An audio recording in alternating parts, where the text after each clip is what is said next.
السلام عليكم مشاهدي قناة باختصار نيوز. اعترضت قوات بحرية إسرائيلية وطائرات مسيرة رباعية المراوح فجر اليوم الاثنين سفينة مادلين التابعة لتحالف أسطول الحرية، وذلك أثناء محاولتها دخول المياه الفلسطينية لنقل مساعدات إنسانية عاجلة إلى قطاع غزة.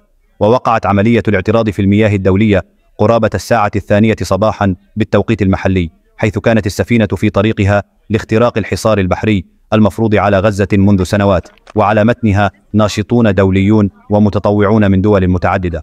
ووفقا لتحالف أسطول الحرية فإن الموقف في الموقع لا يزال متوترا وسط تحذيرات من تصعيد محتمل، خاصة بعد أن قامت القوات الإسرائيلية بتشويش الاتصالات ومحاصرة السفينة بطائرات مسيرة ألقت مادة بيضاء غير معروفة على سطح السفينة. وفي تطور خطير، أعلن التحالف أن الجيش الإسرائيلي صعد على متن السفينة بالقوة وقطع جميع الاتصالات مع الطاقم. وأضاف البيان أنه سيتم ترحيل جميع النشطاء المعتقلين إلى بلدانهم، في حين ستصادر السلطات الإسرائيلية السفينة ومحتوياتها.